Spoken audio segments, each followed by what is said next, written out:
All right, we're good to go on my end. Okay. Good afternoon. This is the Historic Conservation Board meeting for Monday, August 22nd.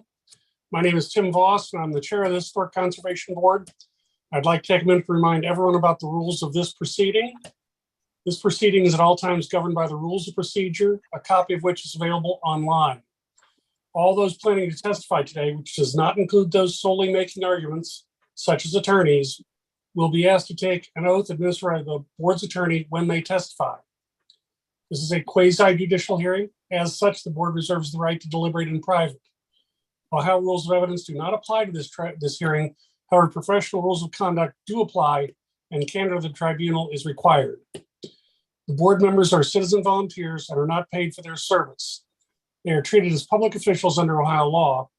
Any attempt to influence them, including but not limited to bribery, intimidation, retaliation, which may include contacting their employer in an attempt to exert influence, is punishable as a crime.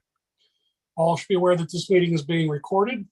Therefore, please speak clearly into your microphone and state your name and address for the record. In the event of any technical difficulties with the video conferencing technology, I may continue or postpone this hearing at my discretion.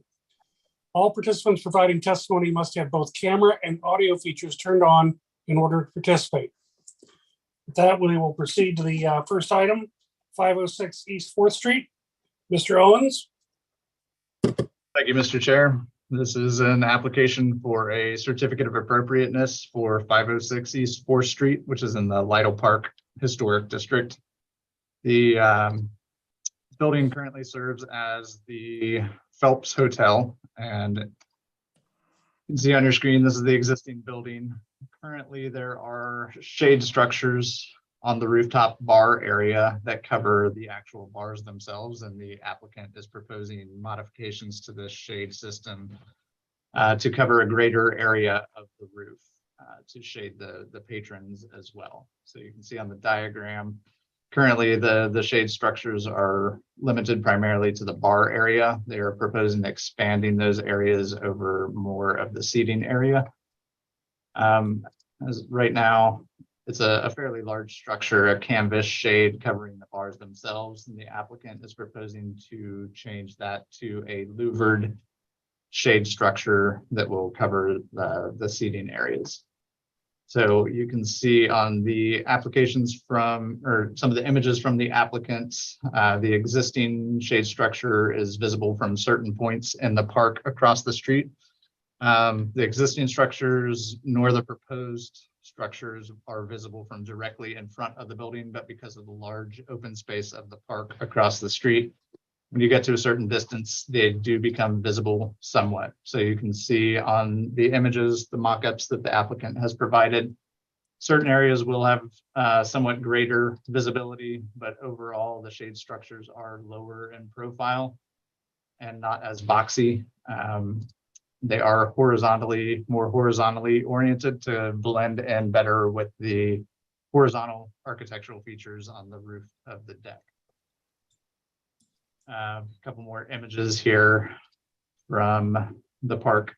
You can see these certain areas that will be more visible, but it is still minimal overall. So staff is recommending approval of the certificate of appropriateness for 506 East 4th Street, including any revisions subject for permit for staff review and approval, with the condition that the building permits must be issued within 2 years of the decision date or the COA shall expire.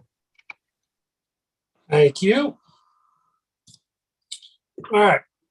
I don't have my sheet yet. Do we have the applicant here?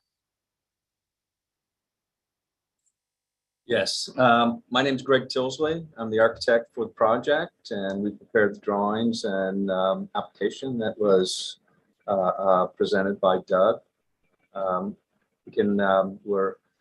I don't know. I think Doug did a good job of explaining exactly what we're doing. Mr. Tilsley, I'm sorry to interrupt. I'm just going to swear you in. I wasn't sure if you want to provide more testimony on top of Doug's. Oh, okay. I'm sorry. Let me go ahead and I just need to have everyone sworn in before they testify. So All right. raise your right hand. Do you solemnly swear the testimony you shall give will be the truth, the whole truth, nothing but the truth? I do. Okay, go ahead. All right, so just in the respect of everybody's time, I'll keep my comments fairly brief, but we started this project over a year ago, and we took great pains to study this from different angles and determine what would be the best way of replacing the existing structures that were up there. We needed to provide some additional shade as well as protection over the bar. As you can see, the canopies were starting to show some wear and tear and weren't the most attractive in the world. So we wanted to improve the environment up there. These are shade structures that actually have louvers in them that are motorized. So you can make them open or close during different climatic conditions. Sun shading is a critical factor for these rooftops, as everybody's probably aware if they've visited one during the middle of the day.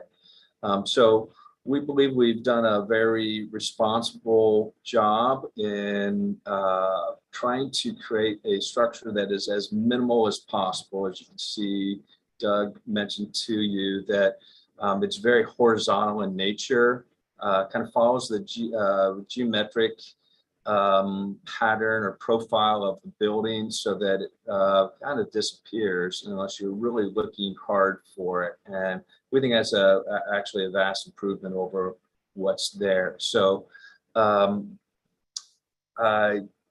don't know if you have any questions. I'd be glad to answer those for you. And we kind of respectfully ask for your approval on this. Thank you. All right, we don't have anybody else checked in and signed in on this, so questions from the board for the staff or applicant?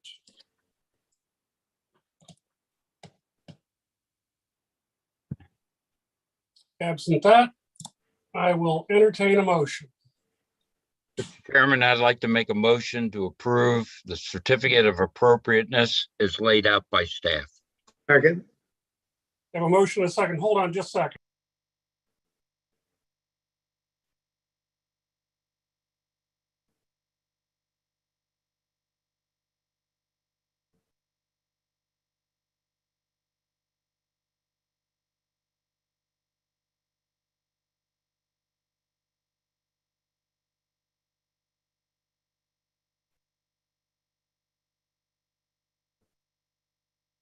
Sorry.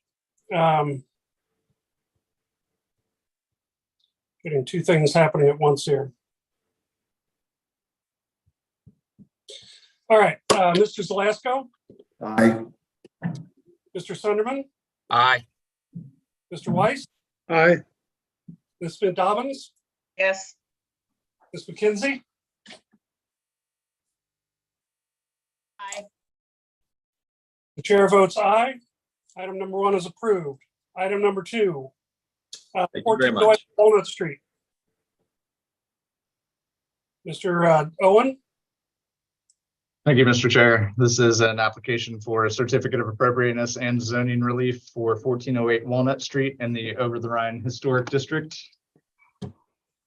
This is an application for a general rehabilitation of the existing building to allow 5 residential units on the property. Currently, there are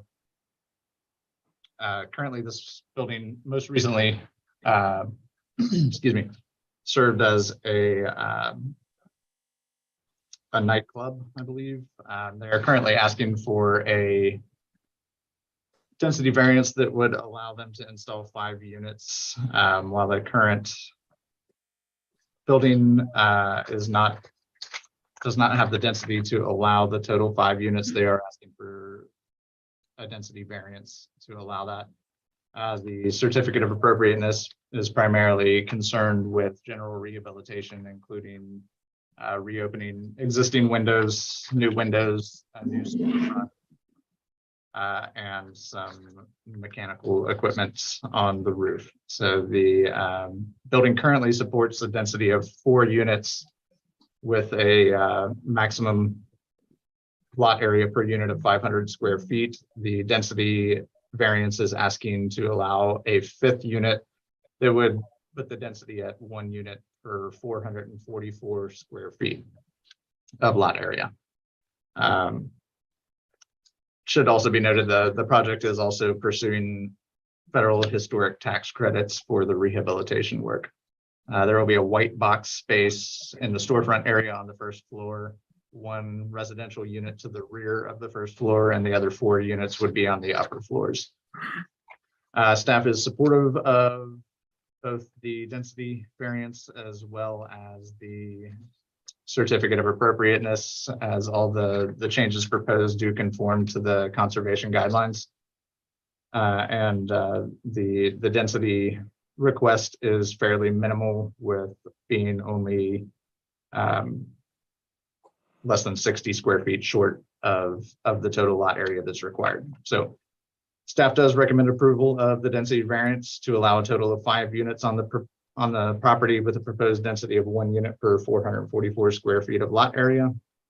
And staff recommends approval of the certificate of appropriateness for the proposed changes to 1408 Wall Street, with the conditions that the building permit must be issued within 2 years or the COA shall expire, and any changes to the approved plans that are required for the historic tax credit approval may be approved at the staff level. Thank you, Mr. Owen. Ms. Heil? Do you have anything to? I'm Deanna Heil with City Studios Architecture, and I do not have anything to add to Doug's presentation. All right, we also have Mr. Yokel signed up, who's the owner. Does he have wish to add anything? I'm happy to answer any questions. Thank you.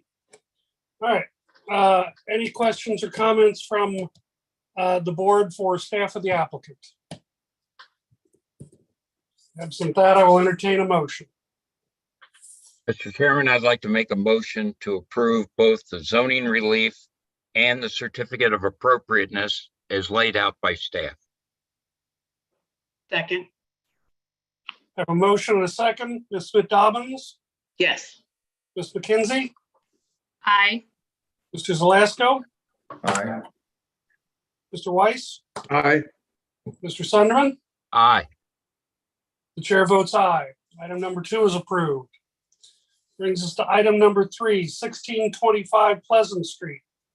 Mr. Owens, you want to tell us about that? Yes, thank you, Mr. Chair.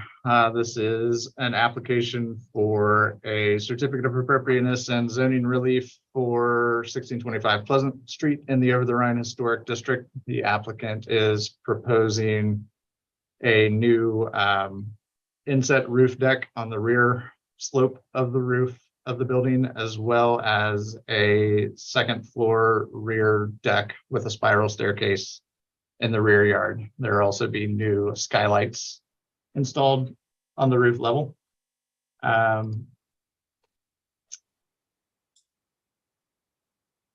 The zoning relief that's related to this request is for a rear yard setback, as the building currently, or as the building with the proposed rear deck would have a rear yard setback of 9.5 feet, which is short of the required 20 feet in this zoning district.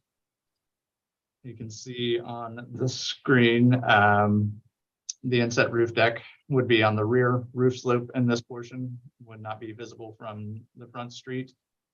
And the second floor, the second level rear deck would be coming off the rear of the building, with the spiral staircase accessing the ground level. So as far as the zoning relief, staff is supportive of the requested variance, as in the Over-the-Rhine district, many buildings do not have the full required zoning setback of the 20-foot rear yard setback. That is a fairly common condition in the vicinity. So staff is supportive of that request. The rear deck won't be visible from the street, and neither will the inset roof deck. The sidewalls will remain in place. So when viewed from the side, the roof deck will not be visible. So staff is recommending approval of the zoning relief for a dimensional variance of 10.5 feet for a rear yard setback of 9.5 feet. And staff is recommending approval of the certificate of appropriateness for 1625 Pleasant Street, including any revisions submitted for permit, subject to staff review and approval, with the conditions that the skylights on the front slope shall be a low profile design. The rear deck shall be stained or painted after construction, and the building permits must be issued within 2 years of the decision date, or the COA shall expire. Thank you, Mr. Owen. Rebecca Cadena?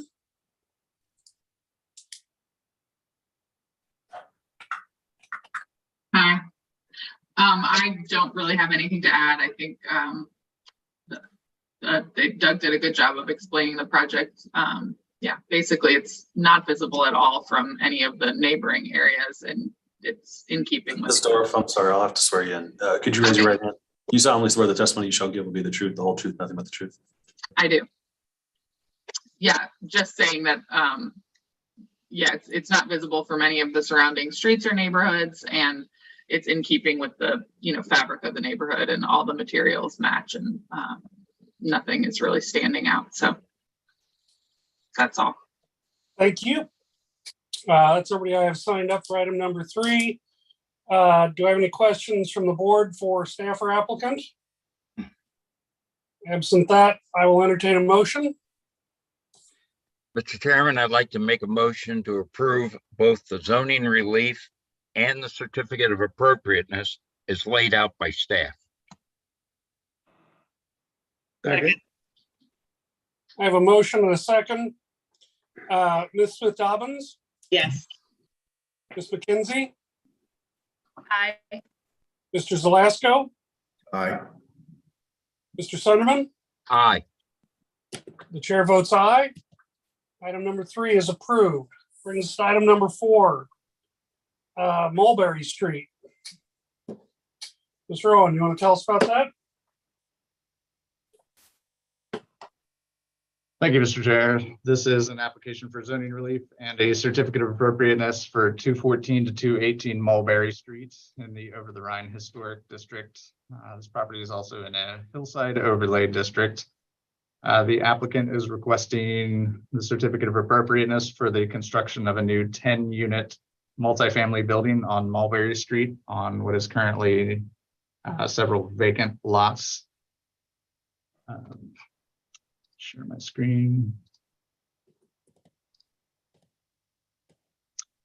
Okay, so the property is located in the red box. There are vacant lots currently to the west, and the main street steps are located on the east side. So being in the Hillside Overlay zoning relief is required for this project. There are several items for the Hillside review that do not meet the strict standards of the code. That includes a front yard setback. There is a required 5-foot setback based on the Hillside averaging vacant parcels on both sides. So the Hillside average uses the base for this district in the RM 0.7, that's 5 feet. And the applicant is proposing a 1.5-foot setback. So a Hillside review is required for the additional 3.5 feet. The applicant will also require a Hillside review for the maximum height of the building, where this property does extend above 35 feet at the center of the building. This is primarily due to the steep topography of the lot, which does rise nearly 30 feet between the Mulberry frontage and the site street frontage. This is a double frontage lot. So due to that extensive grade change, the building is stepped into the hill, but because of that stepping, it does exceed the 35-foot height limit at the center of the building, where the rear portion of the building meets the front. The applicant is also asking for a Hillside review for a maximum retaining wall height of 10.5 feet. The Hillside regulations limit retaining walls to 8 feet, so there is the need for further relief on the retaining wall height, and that retaining wall would be along the front section, or the rear section along the Mulberry steps. That retaining wall is installed to support the building, as well as supporting the ADA ramp, allowing access from the accessible parking spot to the rear of the building. And finally, on the hillside review, relief is required for the amount of excavation and fill on the site, which as zoning measures the maximum excavation and fill as a cumulative number between where the cut begins and the highest level of fill on the site. Ultimately, they are requesting a excavation and fill review for 31.5 feet. However, there will not be any single cut that is 31.5 feet. That is all cumulative. So the largest cut is approximately 9 feet at the rear of the garage level. And the maximum amount of fill is approximately 11 feet at the site street frontage. So in addition to the hillside relief that's required, there are some special exceptions related to the parking on the site.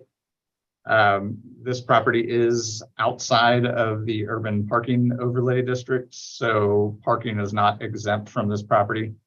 As a 10-unit building, the applicant is required to provide 10 parking spaces on site.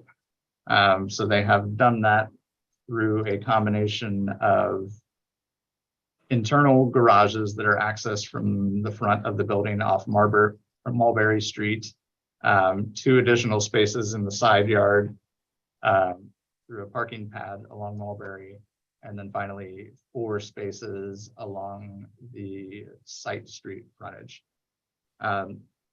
So parking in this residential district is prohibited within a front yard area.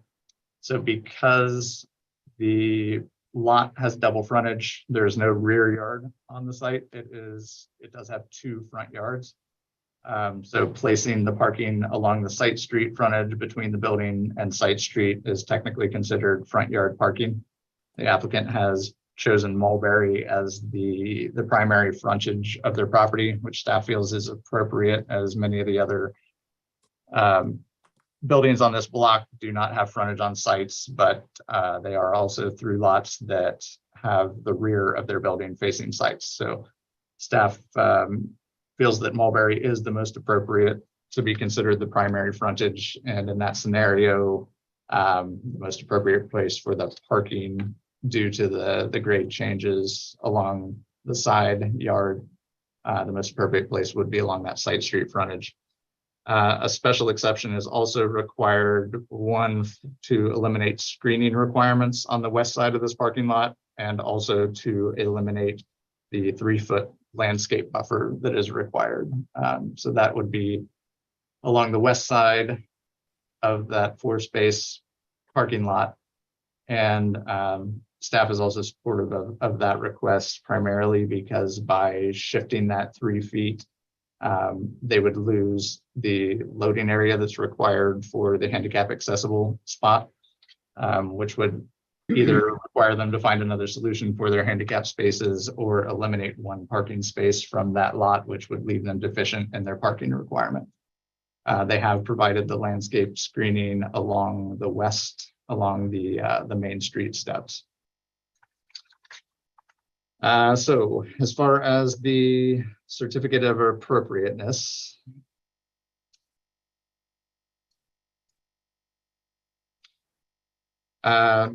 excuse me, the applicant is proposing, as I said, the main frontage to be along Mulberry Street. So going through the guidelines, the building does have a defined base metal and top, base being the parking area with the concrete, poured concrete foundation, the central entryway, the middle being the building containing the windows, and the top, while not highly defined, is defined by the metal coping that provides a terminus to the top of the building, along with the brickwork along the top. Staff feels the window openings are appropriate to the building, being taller than they are wide. They are inset within a paneled feature within the opening to give those windows some definition. And then staff feels that the rhythm of the building is also appropriate according to the guidelines, primarily due to the fact that while the building is a rather wide building, it is broken up through the different bays with the central recessed and the side 3 bays on each side broken up with the window openings. Regarding the materials on the project, the front facade will be clad primarily in brick. There's a fiber cement panel in the central inset portion. The retaining walls and the poured foundation are currently proposed to be poured concrete. And then on the side of the building, as you proceed back, the east side of the building fronting the Main Street steps is also proposed to be clad in brick. When you get to the rear portion of the building along the site street frontage, they are proposing a fiber cement lap siding on both the side elevations as well as the rear. Generally, staff is supportive of this approach primarily because that site street frontage is treated as more of a rear of the building as opposed to the Mulberry frontage. So in the Over-the-Rhine district, it's fairly common to have rear wood frame additions on the back of the building. And while this is certainly a larger scale than your typical wood frame additions that you would see, staff does feel that it is generally appropriate to have the fiber cement siding on the site street frontage while retaining the brick on the Mulberry frontage. I should also point out on the west elevation, the brick does return several feet, but the remainder of that Mulberry frontage is fiber cement siding, as well as the rear sites block being fiber cement siding. There have been some concerns about the amount of detailing on this west elevation. The applicant did go back and add some additional window openings to provide some more detailing, but they are still proposing the fiber cement siding for the majority of this elevation. Staff's primary concern with the materials is related to the poured concrete foundation on the base of the Mulberry frontage. Poured concrete is not a material that is typically found in the Over-the-Rhine district. I have had conversations with the applicants on this material, and they are seeking approval from the board for the poured concrete.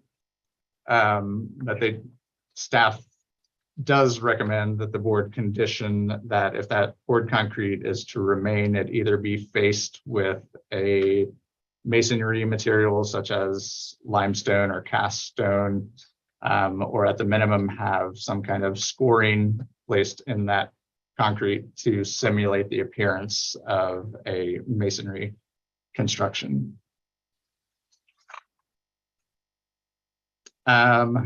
The building is also proposed with several balconies that would be accessed from each individual unit. These balconies do extend on the front facade as well as onto the east elevation. Excuse me, staff does feel that these balconies are appropriate as they are very simple and modern in nature. They have a simple metal rail system that somewhat mimics the fire escapes that are found on many of the buildings along this block, as well as this whole the stretch of Mulberry.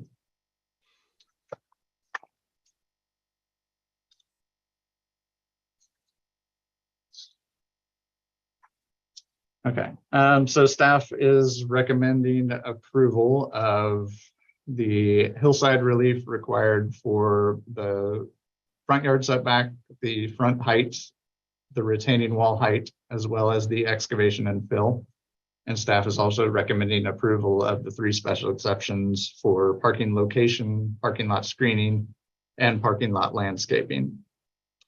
Regarding the certificate of appropriateness, staff recommends approval of the COA for the multifamily residential building at 214 to 218 Mulberry Street with the following conditions: that 1, the concrete base on the south and east elevations shall be modified to be faced with stone, cast stone, brick, or an applied treatment or scoring to give the concrete the appearance of individual masonry units while maintaining the differentiation of color, to be approved by staff. 2, that DOTE shall approve the curb cuts and access to the property as well as the balcony projections into the right of way. And that 3, the building permits must be issued within 2 years of the decision date or the COA shall expire. Thank you, Mr. Owen. Mr. Yokel, you're the owner. I don't see the applicant has signed in, so would you like?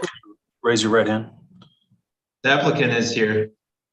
Is the applicant, can you also raise your hand? Tyler. Melissa Zanella? Tyler is with Work Architecture. Melissa had a baby on Friday. Okay. Okay. Who's speaking? I'm sorry? Who is going to be speaking? Tyler will speak and I will answer questions as Tyler Watkins. Okay. Do each of you solemnly swear the testimony you shall give will be the truth, the whole truth, and nothing but the truth? Yes. yes. All right. I'm sorry, we have Tyler, and who else is speaking? Just Tyler and Will. Will Yokel, and Tyler Watkins. Got it. All right. What would you all like to add that Mr. Owens has not told us?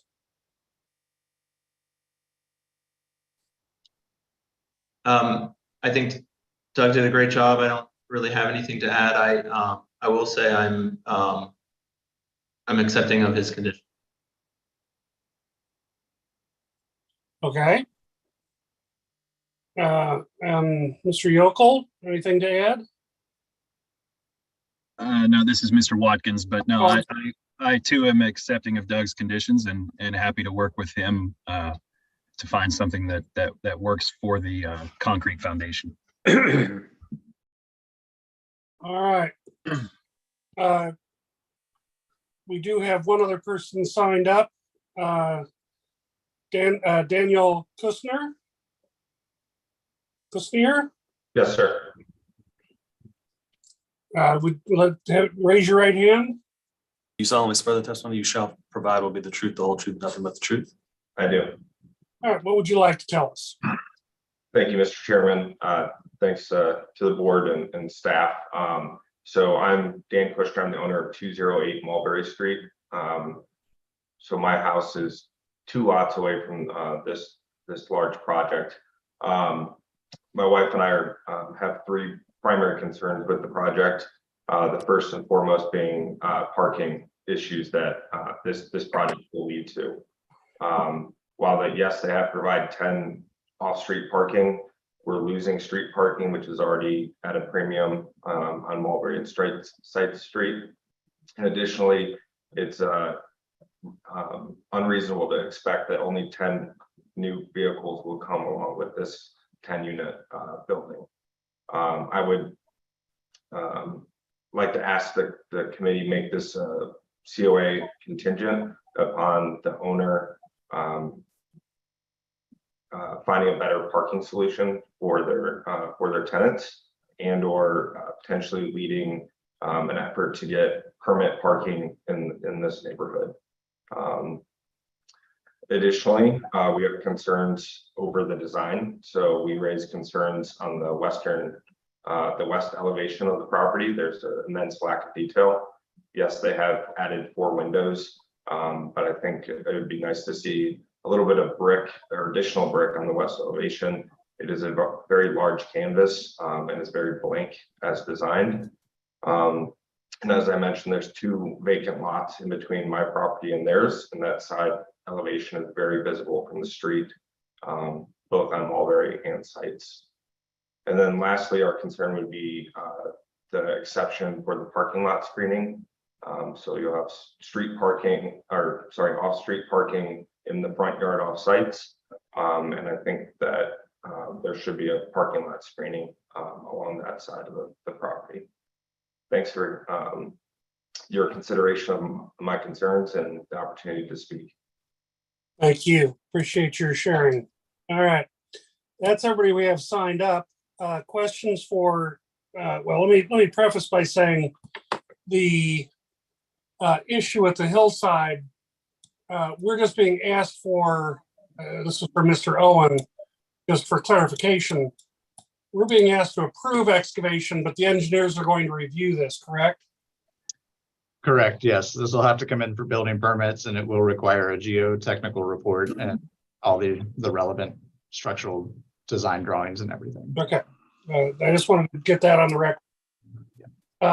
Other questions for staff or the applicant?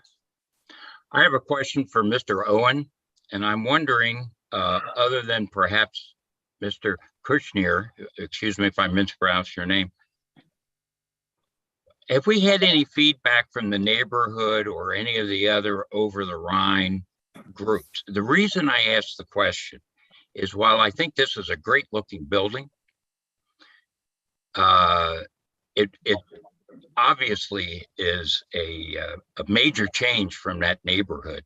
And I'm just kind of wondering how the neighbors feel about having that building on their street.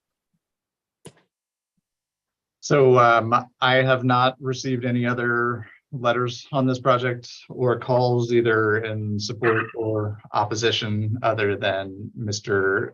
Kushner and his wife. They did attend the pre-hearing. They were the only neighbors in attendance. I'm not sure if this has gone before the community council or the infill committee or any of those groups. The applicant may be able to provide more on that. Yes, this is Will Yokel. This is actually in Mount Auburn. We are buying 218 Mulberry from the city of Cincinnati. I went before them a year ago, their community council, and they're supportive of us buying a lot from the city of Cincinnati. And then I went before them February and March, and I have a letter of support from them as well that's included in the packet. Their biggest concern was really the integrity of the Main Street steps, making everything along there open, and they had some lighting and some landscaping requirements, but overall they were very supportive. Right, and I do have that letter. I apologize. I had forgotten that was in the packet as well. So the Mount Auburn Community Council has reviewed this and submitted a letter of support. Mr. Chair, I do have a comment or observation. There's a lot going on there. Generally, I do think it's a good solution. I am a little concerned about the sites, the north side of the building. Doesn't appear, I guess the first thing is just coping to qualify for the cap or the top of the building, I think is weak. We've probably done that. The board's probably done that elsewhere, but I think there were maybe some other considerations that help, but I'm a little disappointed with that. The building doesn't really have a top. I don't know, maybe if that was a foot thicker or something that would help. I do recognize it's a separate color. So I'm kind of struggling with that. I don't know if that's a deal killer, but I guess I'm asking if there's other consensus on the board, if the owner would be open to maybe making that a little more of a visible element, terminus for the top. The other thing is the parking in front, and that kind of caught me off guard when I saw that, because it doesn't appear hardly anyplace else in any of those neighborhoods up there. And then we're getting rid of the screening. I did note that the local community board did approve this design, so it didn't appear that leadership was concerned about it. But I thought that was maybe a little bit of a dangerous precedent for future development. So I just wanted to comment on those. Again, I don't know if either of them are deal breakers, but I think they could maybe be better addressed. Other questions or comments? I would just second the comment that it would be nice to see a more substantial top or cap to this building. Well, my take on it is any one of these things, I might be able to get my arms all the way around and say, okay, the front parking is jarring to me, that it's just, 2 cars in the pad and then 4 garage doors. The west side is, unless we're going to bring artworks in to do something, seems like a blank canvas. And the back was just not very exciting. I also have questions as to balconies that are extending out into the right-of-way, which is not common. So my reservations are sort of the number of issues that are pushing the envelope to the point where I'm not comfortable with this. Not saying that there aren't solutions to some of them and that some of them may be insurmountable, but for me, it is the number of issues that are floating out there, including I understand we have a proposed condition that will do something different with the cast concrete, but with all the other things that are floating out there, I'd like a few of these things better defined before I can get comfortable with this. That's my take on it. Other questions or comments?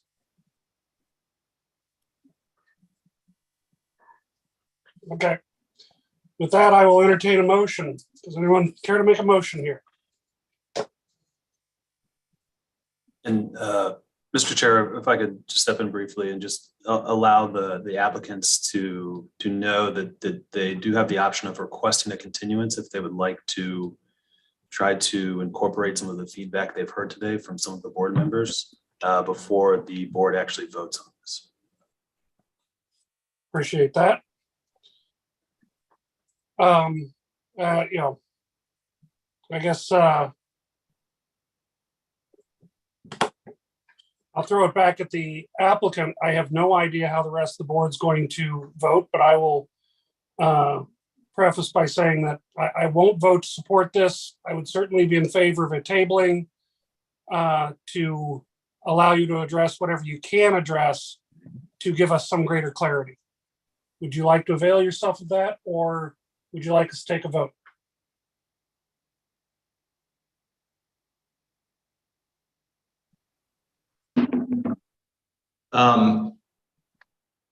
If you feel that there are additional conditions that we can work with staff to make, I'd be happy to consider those. Otherwise, I would ask for a continuance. There is enough here that, whereas I have a great deal of confidence in Mr. Owen, I think these are issues that appropriately come back to the board for a final determination.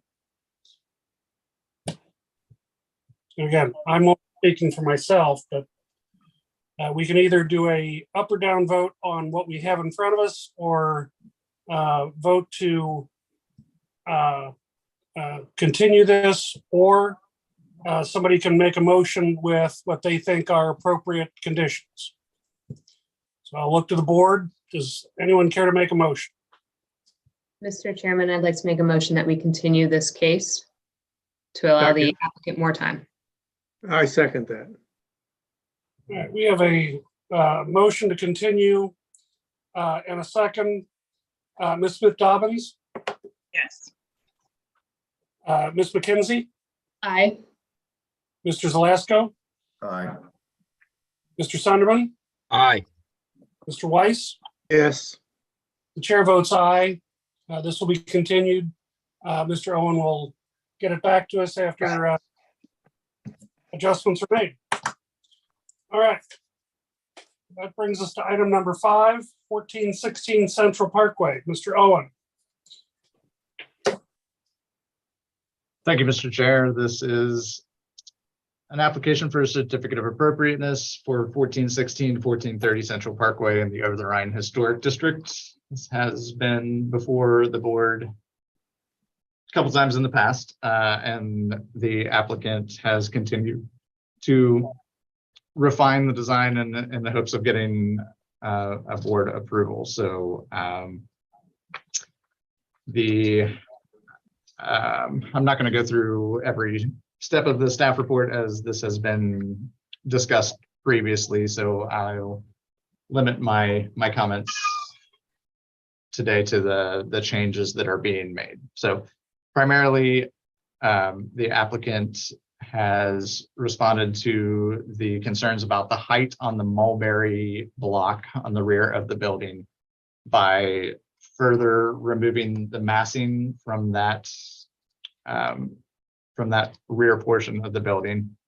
Primarily, they have removed all of the 4th floor massing from the rear Mulberry block and have reconfigured the remainder of the development in order to make up for that removal. So where previously the 4th floor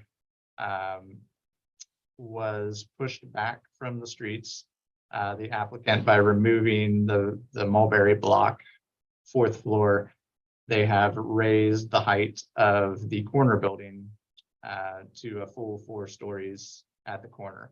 So whereas previously an outdoor area was proposed along this edge of the corner, the building will now have a full 4 stories along both of these street frontages. And additionally, whereas on the 15th Street side, the building previously had a recessed 4th story on the top of that new construction, the applicant is now proposing to bring that 4th story to the front facade of the building along the street. The other change that is made, because this outdoor area was removed with the increase in height on the corner, the outdoor area that was towards the center of the development has been slightly expanded to capture some more of that area. So that has been moved further from that Magnolia frontage into the center of that development. And then finally, whereas the previous proposal had a small bump out for the staircase at the rear corner of that Mulberry block, that has been pushed back so that it is within the building, and that entire elevation along Wetzel Alley will have the same, will be in the same plane. And the former Juliet balconies that were proposed along that elevation have also been changed to regular windows. So let me share the drawing here. You can see now this corner building is the full 4 stories, whereas before it was 3 stories with a roof deck. So staff does feel that this design is more appropriate as it shifts the taller massing to that front corner along Central Parkway and Magnolia, which is more appropriate and more in line with the existing context, having the 3-story building adjacent to this building across Mulberry Street, whereas now on that main Mulberry block behind the 4-story building, that will all be 3 stories throughout its entirety, which better blends with the 2-story townhouses that are across the street, as well as the remainder of those 3-story buildings on the further down that block face. Excuse me. So here is the 15th Street elevation, where you can see that that building does now have a full 4 stories at the street front rather than being 3 stories with the setback 4th floor. So basically, this does also fit the context better, having the taller buildings along 15th Street than there are on Magnolia. So the applicant has tried to offset the loss of that 4th floor massing along Magnolia by shifting that to more appropriate locations on the site.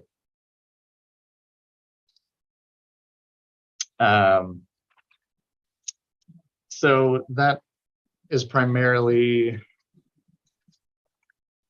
the major changes that have been made to this since the previous submittal. So with that in mind, staff is recommending approval of the certificate of appropriateness for the new construction of a new building and rehabilitation in additions to 2 existing contributing buildings per plans from Luminat dated 5/27/2022 with the following condition that the building permits must be issued within 2 years of the COA shall expire.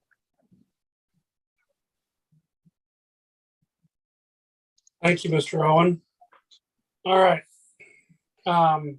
We have a number of people signed up for this. Let's start with the applicant, Kathy Ryan. Mr. Chairman, if I may, this is Sean Suter, attorney for some of the opponents. And we've made a motion to dismiss this case on grounds of res judicata, issuing claim preclusion. And so I was wondering if we should, if the board would entertain our motion at this time.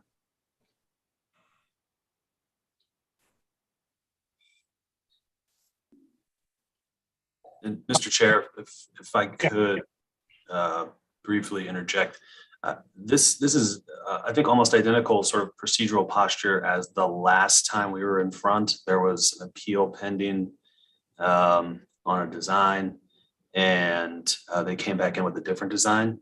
And just for reference, what I believe happened last time was that in order for this body to determine whether or not this design is substantially different than the one that they previously proposed, they allowed the hearing to go forward to hear the testimony about this design and the testimony against it. And then they made a decision about the motion to dismiss. At the same time, they deliberated about whether or not to approve the COA, just as a reminder. Thanks. I appreciate that reminder. I need all the help I can get. It is my inclination to handle it the same way, that we will take testimony on this, and depending on the view on the COA, it will, then we will deal with the motion at the same time. Thank you, Mr. Chairman. All right. Ms. Ryan, would you like to lead us off? Yes, good afternoon. Kathy Ryan from Wood Lamping. Can you all hear me? All right. Okay. I'm here representing Moment Development, Luminat, in the case of 1416 Central Parkway. We are here today to request a certificate of appropriateness to supplement the previously approved variances that were received. And I have with me Owen Patel from Moment Development, Matthew Wirtz, Matthew Erdman, Jeremiah Hahn, and Wade Hart from Luminat. And I would simply begin by presenting Mr. Matthew Wirtz. Mr. Wirtz, can you start us off, give us your name, background, and role in the project? Ms. Ryan, may I interject for just a second? Are all these people with you right now? Yes, we not together. We're in our own. Okay. On our own cameras. Then we will swear them in as they come up. Okay. So I'm sorry, who was first? Matthew Wirtz. All right. If you'll raise your right hand. Mr. Wirtz, could you make sure that you're off mute? Do you solemnly swear the testimony you shall give will be the truth, the whole truth, and nothing but the truth?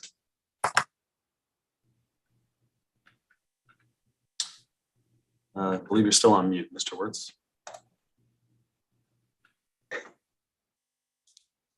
Okay. Do you solemnly swear the testimony you shall give will be the truth, the whole truth, and nothing but the truth? Yes. Okay. Thank you. Go ahead. Doug, could you switch to the perspective? Let's see, page 59, I believe, of your deck. 6/29/2022 supplement item 1.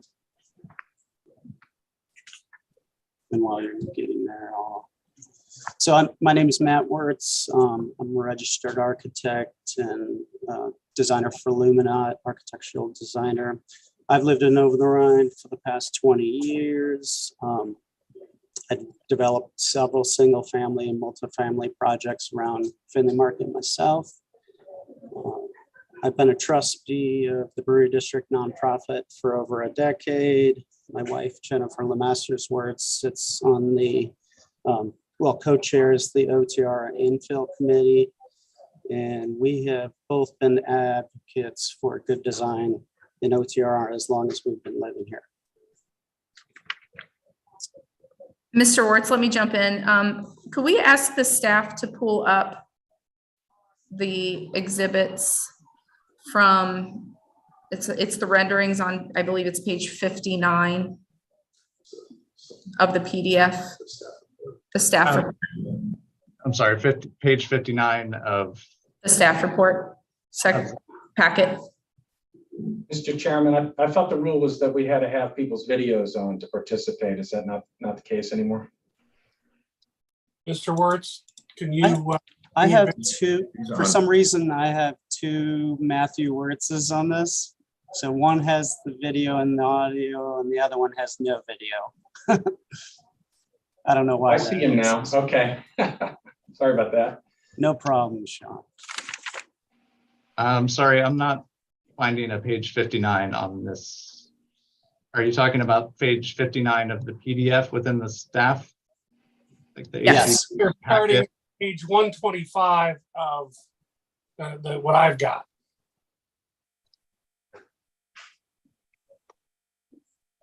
It's the first exterior rendering from across the street at TQL Stadium. Is that the one you're looking for? No, I think 135, like you said. Yeah, that's great. So this is a good place to start because it gives you a broad view of the whole project and how it sits within the historic district, specifically between Central 15th Street and Magnolia along Central Parkway. This is looking basically from FC Cincinnati's stadium across the street towards our project on Central Parkway, looking southeast. This rendering is an updated rendering that integrates the urban design streetscape vision that came out of a broad working group, Human Nature and OTR residents. We put this together to make sure our design and vision works with current vision plans for this thoroughfare. On the left-hand side, you'll see a white building. That's a historic building. That's 222 West 15th Street. In the middle, you'll see the two-story 1430 Central Parkway building. That is now the pitch, and that's the United Jewish Social Agencies building. In blue, you will see the existing historic building, 1420 Central Parkway. And then on the right, you'll see the historic wooden Nicka building. And then in the distance, you'll see historic music hall. We can switch to the next slide. This one is a zoomed in version of the last slide, and it's a little bit easier to talk about the design itself. So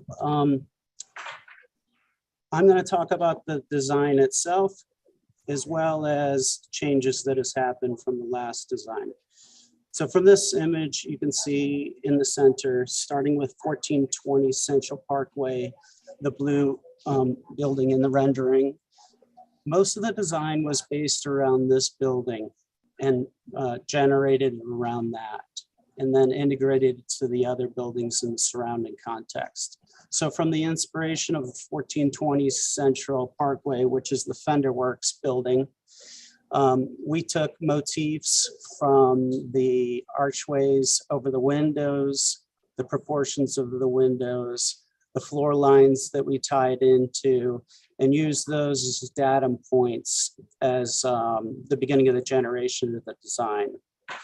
The main change that you'll see from this image to the last submission is now we have, as Doug's pointed out, we have a full fourth story on the corner of a Magnolia and Central Parkway. And then we also have a much more defined base. And we will, let's go to the next slide. If you can go to the next slide. This one is similar. So this is from Central Parkway, but looking north.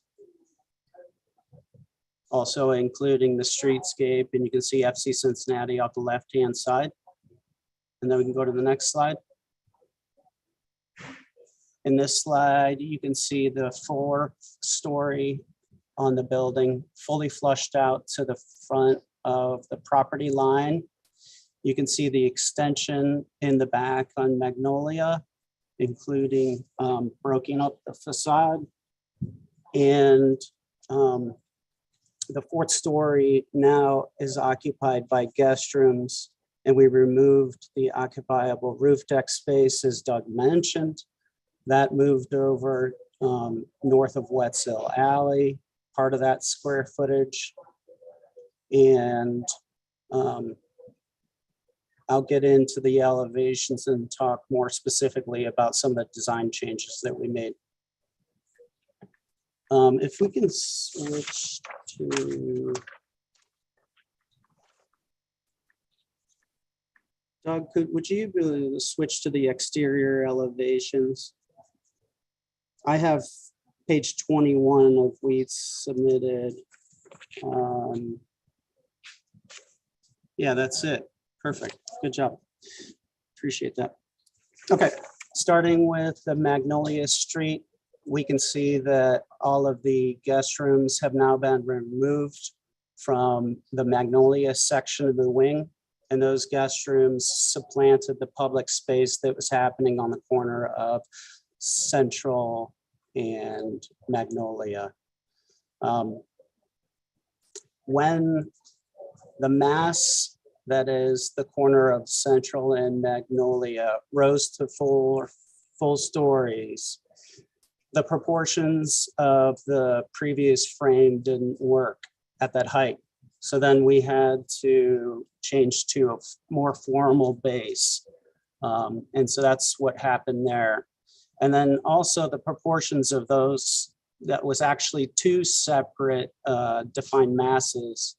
They didn't work together. So the main corner section, the archetype of that building extended all the way over to basically the dividing line between this shorter Magnolia wing and the taller Central Parkway building. If we move down to the west elevation on the bottom, you can see all the way on the left, we have 222 West 15th Street at approximately 53 feet. Our development to the right of that at 53.5 feet. And then across to the right-hand side, we have the main corner building that is,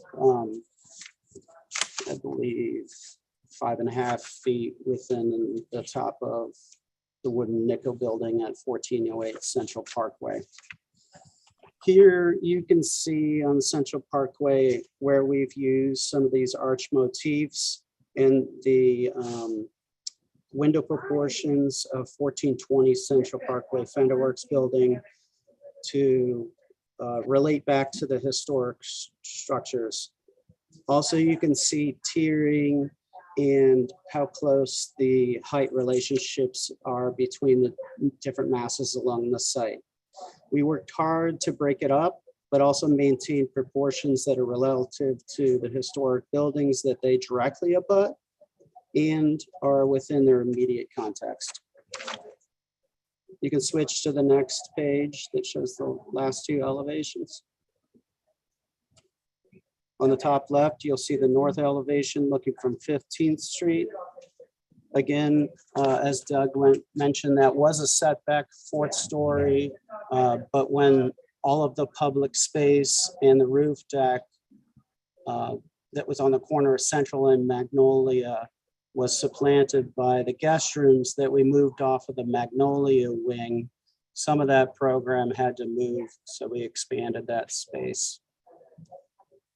Down at the bottom, is, it's an elevation, but it's also a cross section through the dark buildings. So on the left-hand side, you can see 215 Magnolia, and then in the background, the wooden nickel. And then as we move through the site, we've got 214 Magnolia, our guest room wing that is within 1 story of that. 217 West 15th Street, which is on the north side of Westall. And then all the way to the right, we've got 218 West 15th Street, and then 222 West 15th Street beyond, which is the historic firehouse. I'd like to hand it off to my coworker Wade, who's going to follow me up with a closer look at how the design meets the historic guidelines.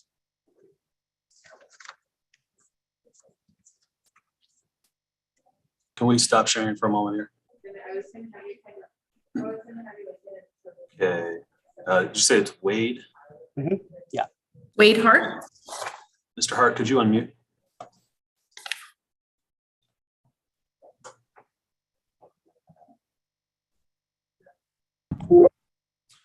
And raise your right hand. Do you solemnly swear the testimony you shall give will be the truth, the whole truth, and nothing but the truth?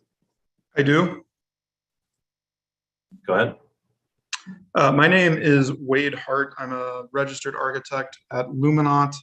I've been working in the city of Cincinnati for the last 10 years, and the last 7 years primarily in the Over-the-Rhine Historic District. I've worked on about 36 historic buildings and had several new construction projects approved by the board. I'm here today to talk a little bit about how the proposed design meets the specific OTR conservation guidelines. And I would like to start with height. If Mr. Owens could put up page 139 of his document. Also, just for reference, we do allow individuals to share their screens. So it's just an option. If it's easier for you to share the drawings that you have on your computer, you're allowed to do that as well.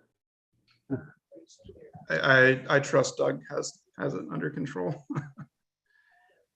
So the guidelines require that the new construction be within 1 story of the adjacent contributing buildings. So what I've prepared here is a series of diagrams to show you how we are complying with that guideline. Starting at the top of this page, you'll see on the 15th Street elevation, we're proposing a 4-story building, which is in with 1 story of the directly adjacent building. I'll also note that there are several 4-story buildings along 15th Street a little further down. So I believe that is meeting the requirement. Moving down to the next image along Magnolia Street, you'll see that we are stepping down to 3 stories along Magnolia Street in response to there being some shorter buildings on Magnolia, some 2- and 3-story buildings. And again, 3 stories is within 1 story of 2 stories. I'd also like to point out that the cornice height of our mast there lines up with the cornice height of the historic buildings along that street. I think is pretty appropriate. Moving to the last elevation along Central Parkway, again, we've pushed the mass, the taller mass toward the corner so that it is more in keeping with the wooden nickel building, which is a large 3-story building. We are 1 story taller than it, but it's within about 6 feet. We're only 5'6" above their cornice line, which is less than half a story. And again, the firehouse, we're approximately the same cornice height with the firehouse. If you could go to the next slide, please. So this diagram I've prepared has the red outline is comparing our building with the buildings directly across the street on the Magnolia side. You'll know it's been noted that there's some 2-story buildings opposite our building. You'll see that here with that red line. Again, we are within 1 story of that.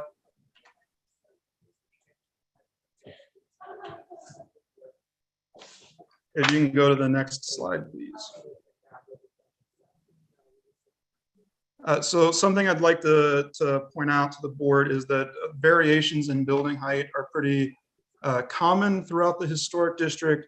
It's really common for a block, and we've looked at this across the historic district, to contain a wide variety of building heights. The conservation guidelines point out that anything from 2 to 5 stories is normal, but something that the guidelines require is to be within 1 story of the adjacent construction. This allows you to continue to have some of that variation, but requiring you to be relatively contextual. So what I've shown here is some examples of just the wide variety of building height that makes up part of what is character defining about Over-the-Rhine. You can go to the next slide, please. Another important part from an urban design perspective is that corner sites are typically treated with some prominence. Larger buildings typically go on corners, and there's some practical reasons for that. Historically, 2 street frontages gives you more windows, so you could have a larger floor plate without sacrificing your natural light and your natural ventilation. And what's really important is that these buildings on corner sites aren't trying to hide their scale. These are large buildings. They're not breaking up into a bunch of small masses. Instead, they're still contextual. They're contextual because they're repeating the same architectural rhythm, composition, the use of materials. It's not about the scale on these corners. It's about the other design guidelines. And the next slide, please. Also relating back to the context, it's also worth pointing out that Central Parkway is characterized by more of these larger buildings. There's just a preponderance, the history of the canal being a major commercial thoroughfare. There are larger historic buildings along that thoroughfare. Next slide, please. The next item I'd like to talk about is the setbacks. To my mind, the height and setbacks combine to create scale and massing of the building. That's why I'm presenting them in this order. You'll see that the design guidelines require that buildings respond to the setback that is there, noting that most buildings are built to the lot line. Sometimes residential buildings have shallow setbacks, and that's okay as long as they hold the street edge with a fence. What we have here, again, the larger mass on the corner of Magnolia and Central is built to the lot line, which meets the design intent of the guidelines. And then along Magnolia, where we're trying to be respectful of the smaller, more residential scale buildings, we have pulled back and held that street line with a fence. We're proposing a setback that matches the historic building at 214 Magnolia, which is about 6 feet. You can go to the next slide, please. We all know that buildings in Over-the-Rhine are characterized by a base, middle, and top composition. I'm not going to elaborate too much on this just because it's pretty clear we have a well-defined base that's articulated with a change in material, change in color, and a lintel, a middle, and a well-defined top with a cornice. If you can go to the next slide, please. Talking a little more about the base, again, we have a change in material. We have a change, or the color of the material. It's brick, but it's a different color of brick.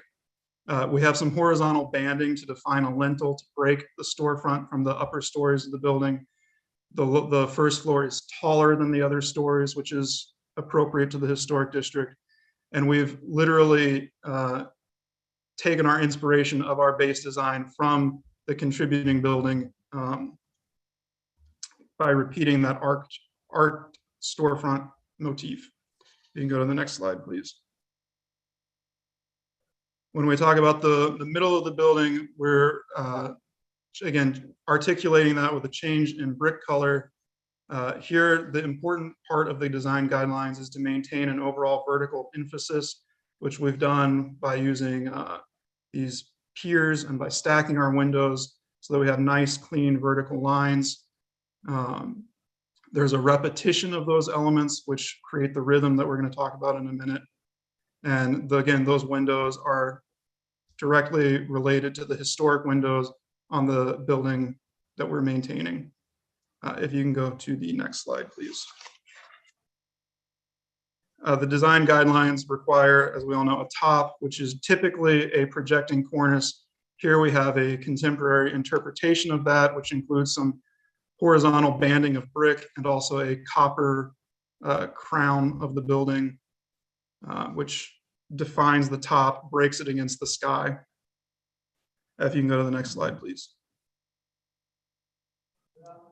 Buildings in Over-the-Rhine are required to maintain a strong vertical emphasis. The guidelines point out that some larger buildings have an overall horizontal mass, but they still break up that mass with a vertical emphasis by stacking the windows or using elements like pilasters and piers that help to maintain that vertical emphasis. If you could go to the next slide, please. So here I are illustrating that we have incorporated those elements that are found in the design guidelines. We are using vertical pilasters to reinforce that vertical emphasis. Our windows are taller than they are wide in a 2-to-1 proportion to reiterate that vertical. And we've stacked the windows neatly in vertical rows so that we maintain that vertical alignment. If you could, and the storefront, yeah. The storefront is broken up with vertical subdivisions as well. As far as rhythm, the rhythm of a building is broken up into bays, which are defined by those pilasters. Within those bays, we have window groupings that subdivide, which is typical of buildings in Over-the-Rhine.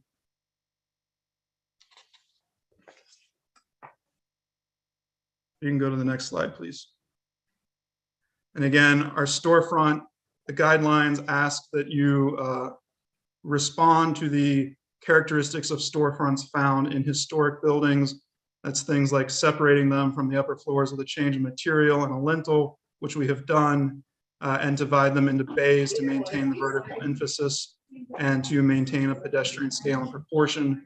Our storefront is directly inspired by the existing storefronts along that street. You can go to the next slide, please. We all know that windows are extremely important to buildings in Over-the-Rhine.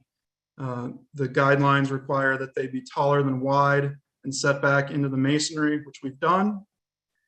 They also ask that you articulate the windows with the use of lintels, sills, or decorative surrounds, which again, we've done. We have brick corbelling above the windows, as you'll see in the image on the right, or more simplified lintels and sills in the middle image, and a decorative metal surround on the left image. You can go to the next slide, please.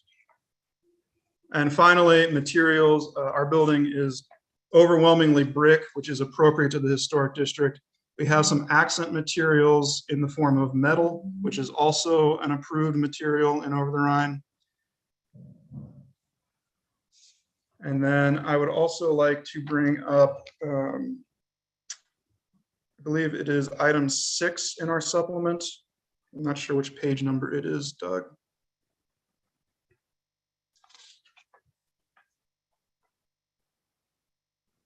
Possibly 357. Can you skip ahead a page? So I would also like to point out some previous projects that have been approved by the board that have a similar scale to this. This is a project that was recently approved and is, I believe now, construction is complete. Here there's a 5-story building that is directly adjacent to a 3-story building, but that was approved by the board. Again, just recognizing that there is a wide variety of building heights in Over-the-Rhine. If you can go to the next page. Here is another example of that. You can see there's a 3-story building directly abutting. That's the same project, a 5-story new construction building, which I think is appropriate because it is along a main thoroughfare, Liberty. You can go to the next slide. This is a project that I was lucky enough to work on.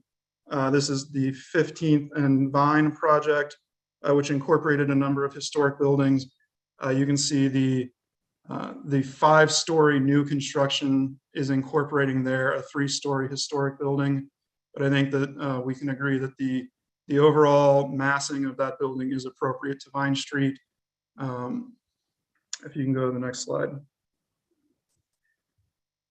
This project has also received the board's support.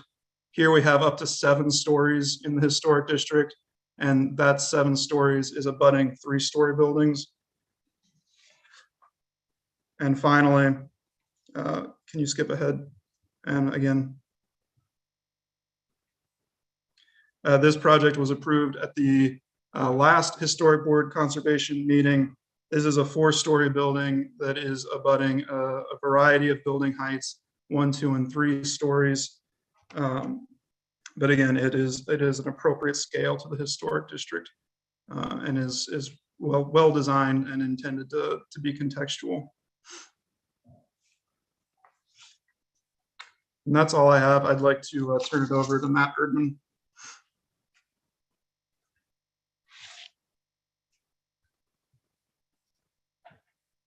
Mr. Erdman, can you raise your right hand? Do you solemnly swear the testimony you shall give will be the truth, the whole truth, nothing but the truth? I do. I don't have a whole lot more. I think we went through the proposed the changes to the previous submission and the proposed solution. We've outlined how we're in alignment with the 9 specific guidelines in the Over-The-Rhine historic designation report and guidelines. I want to talk a little bit about process.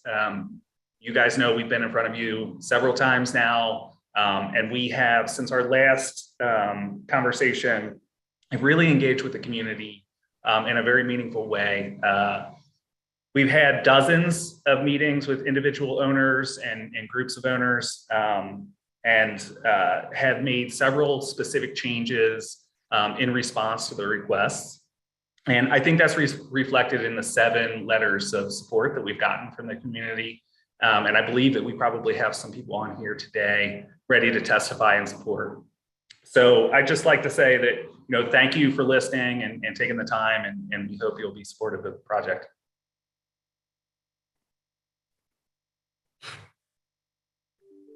Mr. Erdman,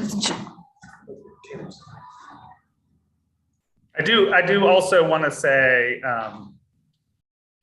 that this property is located in a very dense area, and while 49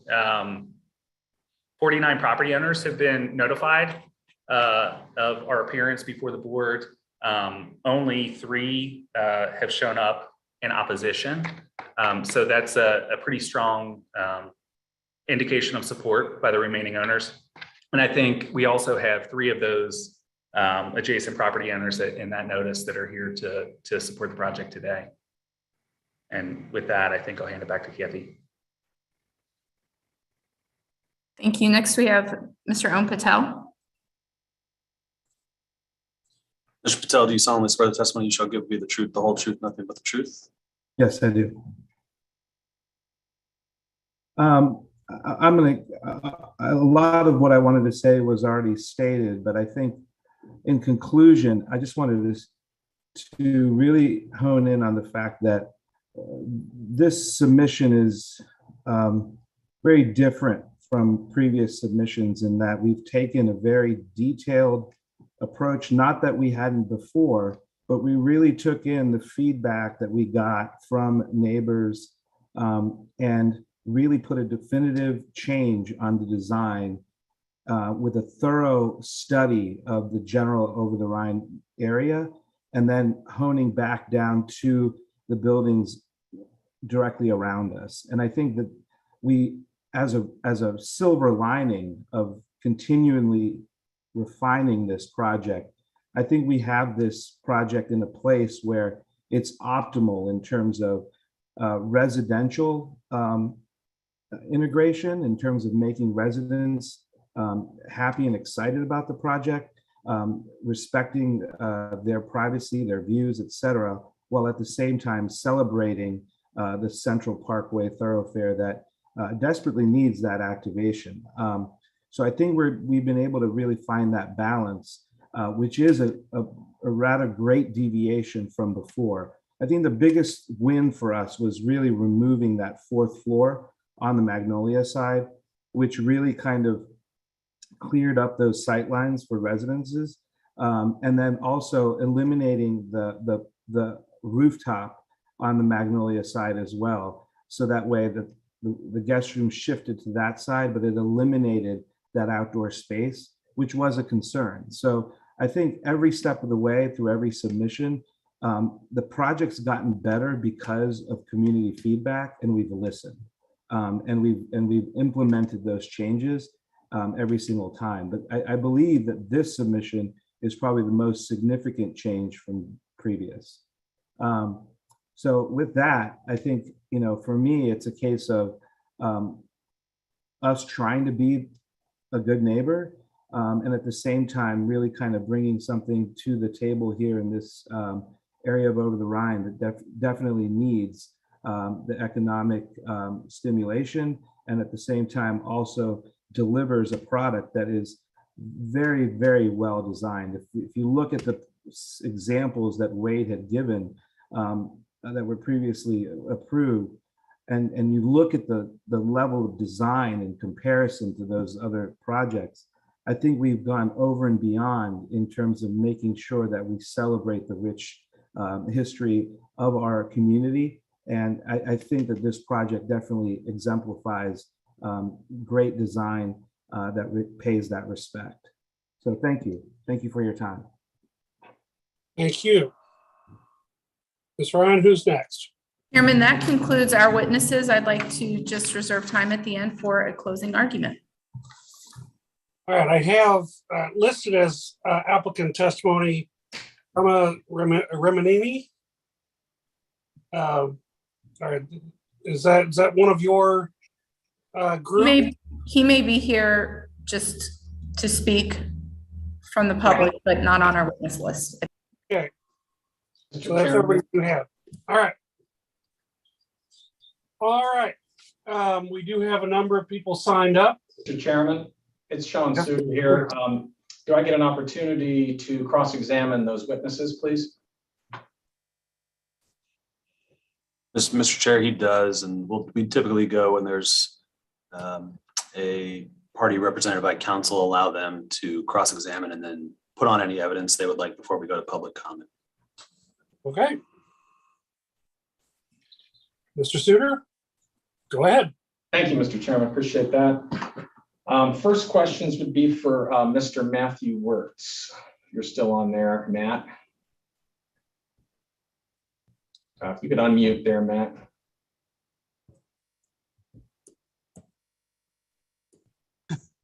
There we go.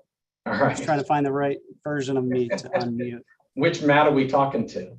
This is Matthew Wirtz. Good afternoon, Mr. Wirtz. Can you remind the board, this is all one building, correct? It's one building that's separated to be appropriate for the historic district into different proportions and masses. It's all one building, correct? Yeah, it's all one building. It's connected. Can you remind the board how many square feet are under roof in this building? It should be part of the submission. I don't have that measurements. You don't know how many square feet you're proposing here? You can go back to the submission. I believe the information is part of that. Well, I can ask another architect here whether they know, and then we can have to sift through the submission to find out. Can we, were you present at the prior two hearings where this certificate of appropriateness was denied? Mm-hmm.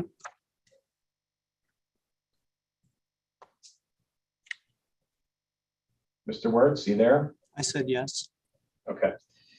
And are you aware that the Historic Conservation Board, the same one that's sitting here tonight, denied the project because of the massing and scale of the proposal?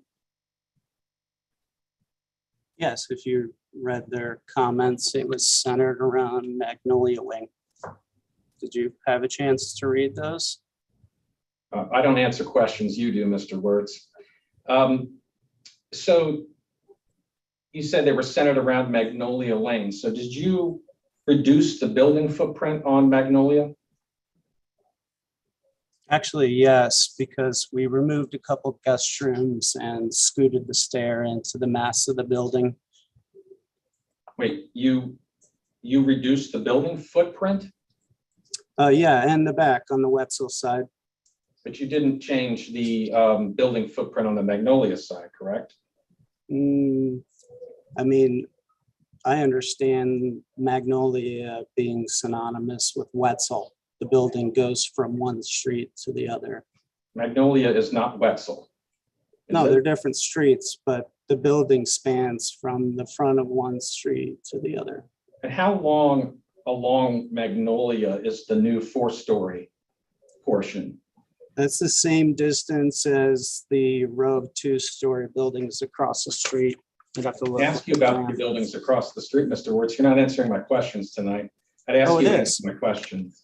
No, My it's the question same is, distance what as the ones is the across the length? You street. can answer my questions, please. What is the length of the building, the 4-story portion on Magnolia, not across the street, not on Wetzel Alley, not anywhere else, on Magnolia? What's the length, please? You're the Doug, architect. can you I don't know switch the to the answer. plan streets? Pardon?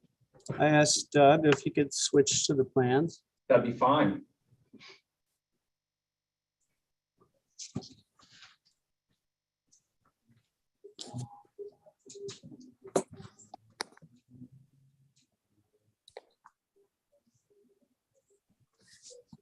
Who's switching to the plans? Mr. Owen. Oh, okay, thank you.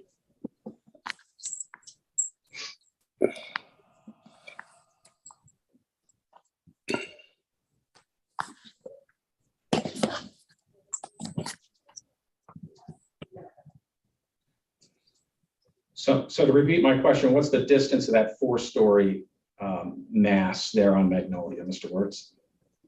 I was looking for the plans. Oh, the plan view, okay.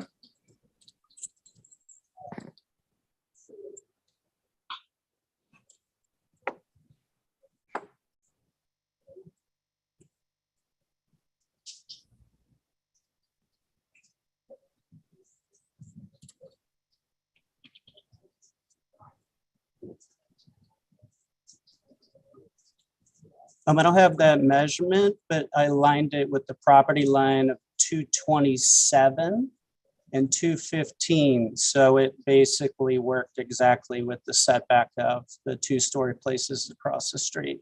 So I don't have that exact dimension, but I can pull it up on computer and give it to you in a bit if you want to continue to. Yeah, that'd be ask great. I'd questions. like to know Sure. how long that 4-story portion is along Magnolia. Is that longer than it was? That wasn't a 4-story portion in the prior iteration, right?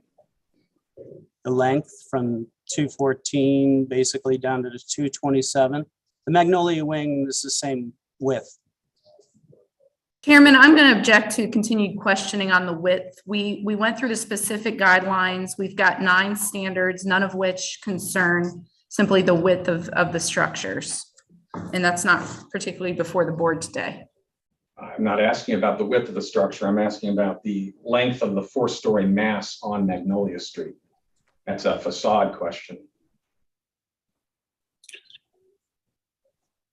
Does this have to do with your motion? I'm not clear, Mr. Suter, what it is you're trying to get to. We all have the elevations. Is the exact linear feet down Magnolia the element you're trying to get to?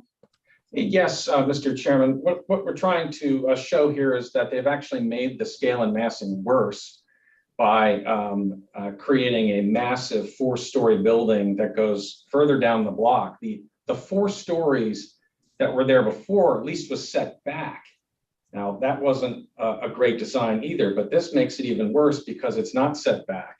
It's a 4-story monolith that goes X number of feet down Magnolia.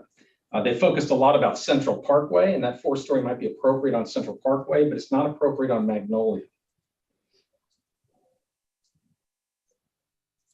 I appreciate that explanation. Does that require? No, that's fine. I'll move on, Mr. Chairman. I know we've already spent a lot of time on this.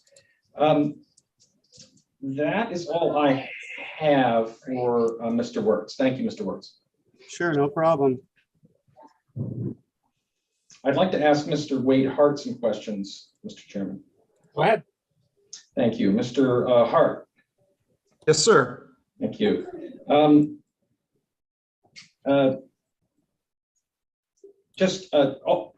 you testify about how much square footage is under roof in this building? I believe you asked my colleague that. I don't have that information in front of me. No one knows how many square feet this building is. I'm floored by this. This happened in the last hearing. Again, Chairman, I would object to the repeated questioning about square footage. We're here before the board to show how we have met the specific guidelines of the Over-the-Rhine Historic District, which include 9 standards that we've gone through in great detail. Just simple square footage of floors, to me, repeated questioning of that has no basis whatsoever. It's the overall scale and massing of the building that is in question here. That's why the board. Square footage is not a criteria that occurs in the design criteria. But it's amazing to me that no architect knows the total square footage of the building being proposed. Is it, can we get an estimate? Is it over 25,000? Mr. Suter, why is it? I understand your suggestion about the massing. Does the precise square footage of the entire development really move your point forward? I'm not sure I understand. Well, it would be nice to know, is this a 100,000 square foot building? Because we're trying to compare it to context, and there's nothing that large around this building. So that's what I'm trying to get at. I mean, we can move on. If it's in the packet as has been testified, then it's in the packet. It's just shocking that nobody knows the square footage of the building they're proposing. Anyway, I'll move on. Thank you. Mr. Hart, were you at the hearing where this project was denied previously? I was not.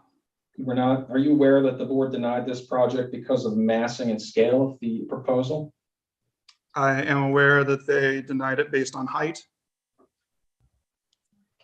They denied it based on height? That is my understanding. You're not aware that they denied it based on the massing and scale compared to the adjacent contributing buildings? I believe the feedback we received was in regard to building height along Magnolia. Feedback you received, was that from a decision of the Historic Conservation Board denying the application? Correct. So did the building footprint change? Did the building footprint change? Yes. Yeah. It did? In what way? As you pointed out, a portion of the building along Magnolia has been pulled out to make up for a reduction in height along Magnolia. And we've also pulled in a portion of the building along the alleyway in response to the neighbors' requests. How much did you pull the building on Magnolia back? On Magnolia, how much did we pull it back? Yeah, didn't you just testify that you pulled the building back, the footprint, you changed the footprint on Magnolia? We pulled it out to meet the lot line, which is what the design criteria states. You pulled which portion of the building out to meet the lot line? Can you pull up the plan, Mr. Owens? Or perhaps the elevation would be better.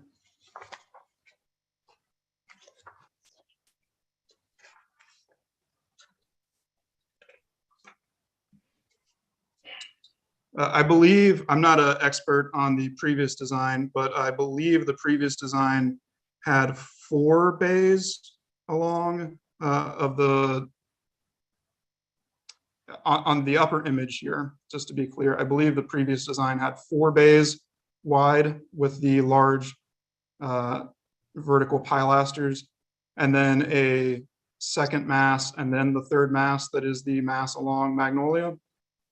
When the design was pulled off the 4th floor along Magnolia, proportionally, it made more sense to do 6 bays of the 4-story mast with the pilasters.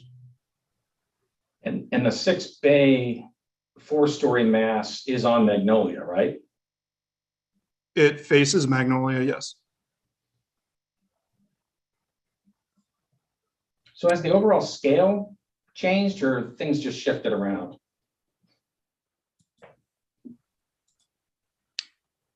I'm not sure that I understand your question. You I said think that shifting things around inherently changes the massing and scale of the building. The massing is very different than it was before. the corner is more massive, isn't it? The corner is more massive, which is where the board indicated the mass belonged, I believe.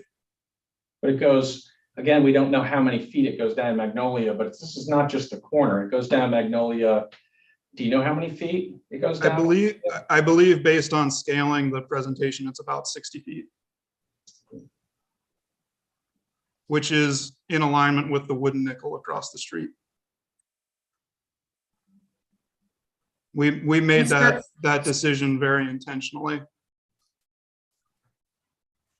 Sorry to jump in, Mr. Owen, do you have possibly the exhibit 3 to our July 8th submittal, which compares the changes that may have the graphics that you're looking for?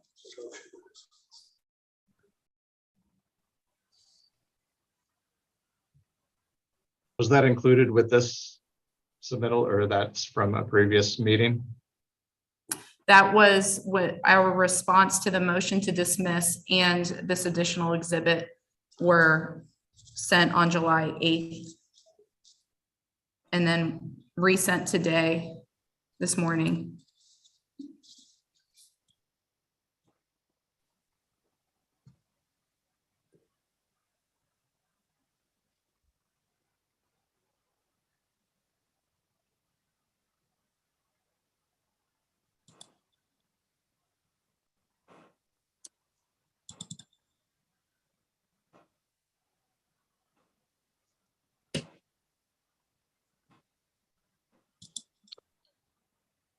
Is this the right document?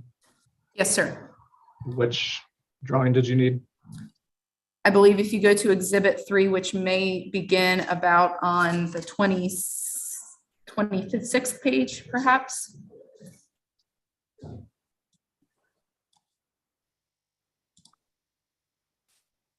Yeah, that illustrates what I was trying to describe, that there were 4 bays, now there are 6.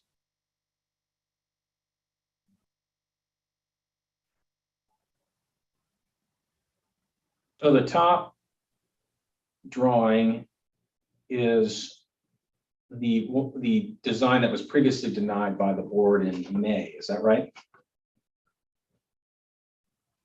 It is the previous design. I don't know when that meeting occurred. But it was denied by the board, right? Correct. And the bottom design is what you're proposing now, right? Correct.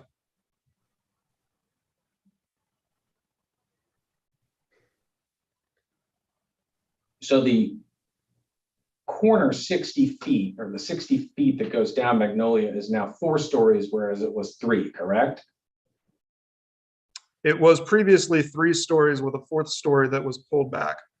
And now you've pulled that 4th story up to the street, correct? Correct. So it looks larger from, if you're standing on Magnolia, it's going to look like it's a larger building, right? Correct. That's all I have for Mr. Hart. Thank you. And I don't have any further questions for any of the other witnesses. Thank you, Mr. Chairman. All right.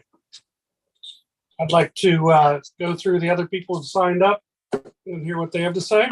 So I'm sorry, Mr. Chair, if I could just interject again on procedure. I do believe that Mr. Suter, if he has any presentation or anyone that he would like to call, that he is able to do that at this time, again, before we go to the public comment portion with everybody else. Thank you. All right, Mr. Suter? And I don't see any of the folks on the call. Mr. Klingler on or Miss Rivers. And I know Margie Waller had a medical emergency with her father, so she is not able to join. So I don't think we have anybody to speak today. We will ask for a closing statement following public comment. Okay. Thank you. So the people that I have signed in and checked in, Brahma Remanini. Yes, sir, I'm here. Can you raise your right hand? Do you solemnly swear the testimony you shall give will be the truth, the whole truth, nothing but the truth? I do. Go ahead. I just support this. And other than that, I don't have nothing much to say. This will complement the Central Parkway planning that the city is doing, and this would be a good project for the neighborhood. That's all. Thank you. Jeremiah Hahn. I don't have anything else to add at this time. Thank you. Vita Remanini.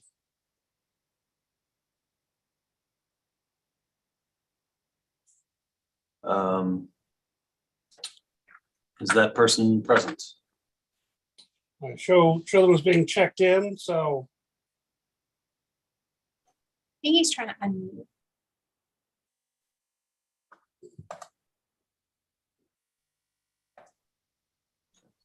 You'll perhaps come back if he hits that. All right. Denny Dellinger.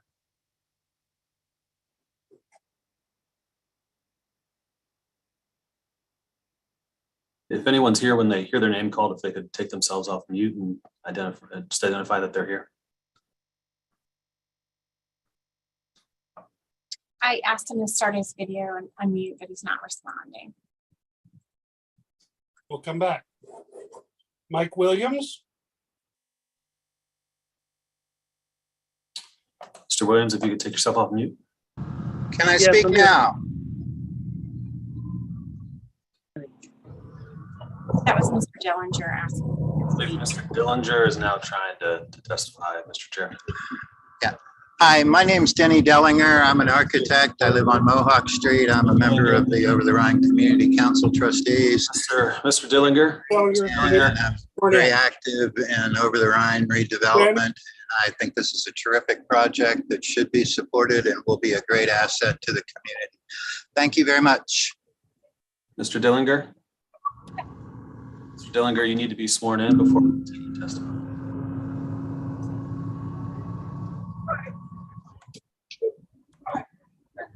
Mr. Chair, that testimony is not Have we sworn. lost them all together? What's that? Mr. Dellinger. Danny. I'm trying. We're trying to get you sworn in.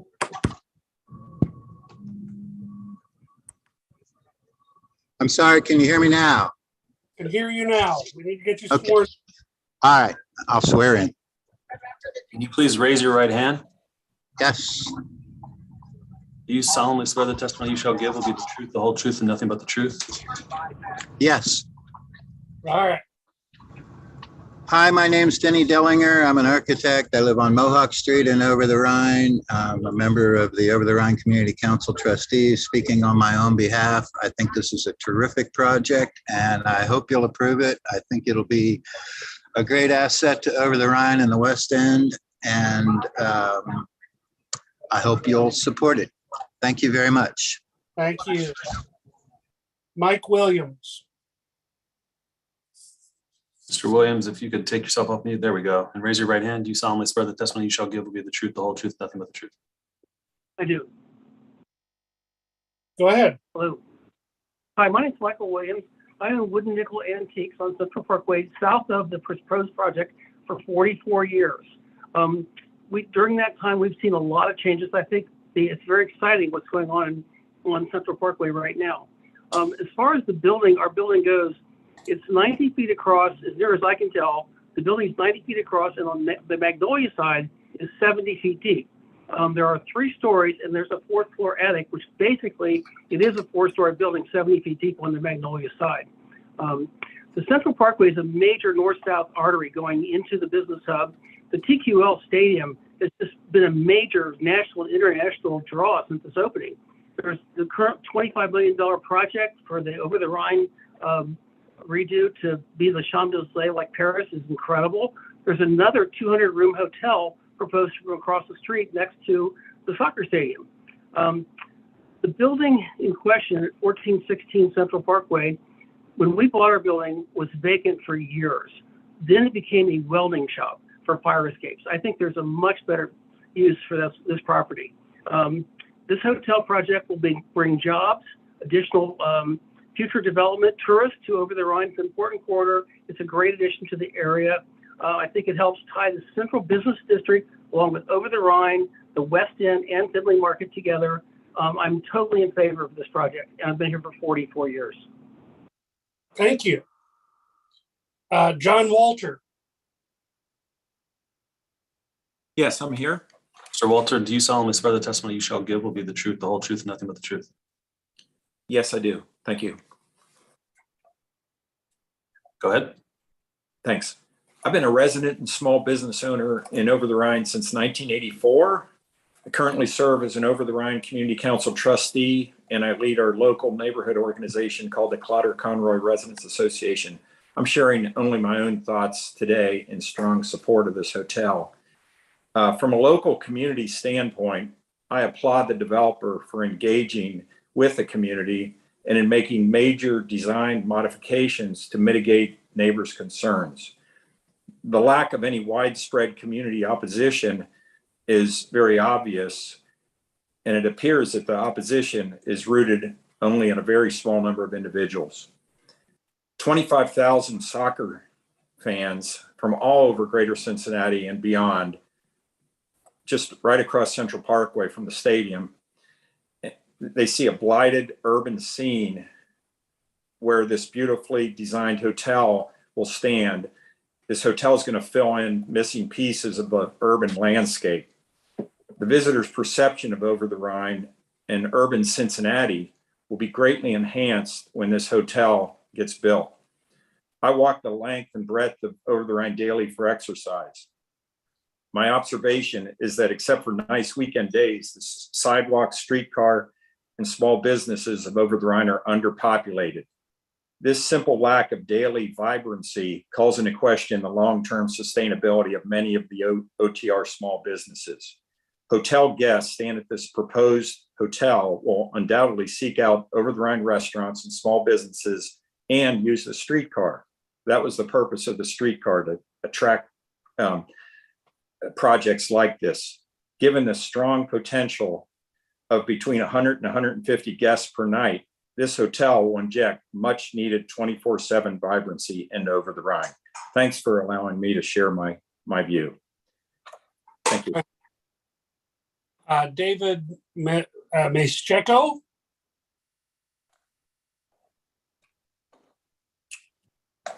Mr. I'm on mute. Could you raise your right hand? Very, You solemnly swear the testimony you shall give will be the truth, the whole truth, nothing but the truth. David Maseko does do that. Okay, sorry. Hey, that's a tough name, though. You can do it any way you want. Okay, what do you have to add? Well, first of all, I wanted to congratulate the developers and Wirtz and my neighbor Wirtz and Owen for your patience and perseverance in making this hopefully become a reality. This is exactly what John talked about. I own a business on Elm Street, and I've been a resident in downtown since 2008. And this will mean so much to my business to have people come into my premium cigar store adjacent to Finley Market more than just on weekends. He will bring business people to stay at that hotel, as well as visitors who come to our fair city and enjoy all the assets we have.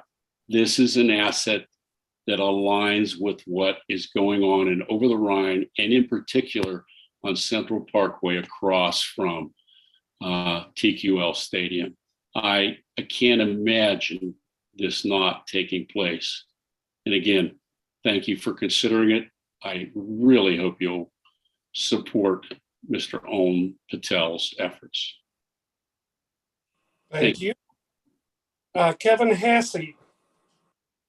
Hello, this is, oh, wait a second, I got to get sworn in. Yes, you do. Do you solemnly swear the testimony you shall give will be the truth, the whole truth, and nothing but the truth? Yes, I do. My name is Kevin Hassey. I live at 217 West 15th. We abut the Wetzel Alley, which puts us right next to the project. I probably have two comments. One is an overview comment, and then substantial to our particular proximity to the project. And overview is, I absolutely believe, and I've been on every Zoom on this whole project over the last 18 months, this is substantially different than the previous proposals. The feedback, or just even in conversation that I have heard, is that the previous ones were rejected because the massing on the residential side was way too significant, and that the massing should move towards Central Parkway where it was more appropriate. And I believe that's what the developer has done across from every resident on either Magnolia or on Wetzel Alley, be it 2-story or 3-story, the hotel is 3 stories. And it used to be entirely 4. And so that was a huge focus of feedback. It's entirely different, and it makes the project substantially different than the previous proposals. That's my overview comment. Regarding us in particular, we had 3 major concerns, and we have historically during the 18 months been less supportive or even not supportive of the project, primarily because of the 4th story. We also had concerns about the windows on the Wetzel Alley side, and we also had concerns about setback on the Wetzel Alley side. We've worked with the developer on all 3 of the issues of concern to us, and they all have been resolved. We appreciate working with the developer to resolve them, and my wife and I no longer object to the hotel project. We support the hotel project. So that's my input. Very much. Yep. Kaor Joshi.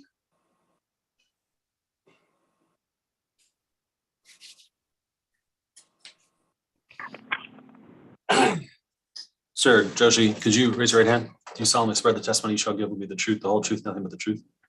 I do. Go ahead.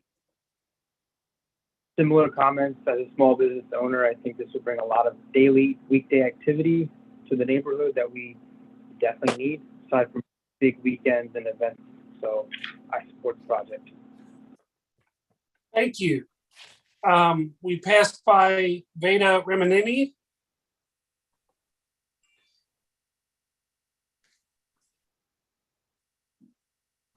I don't believe he's speaking.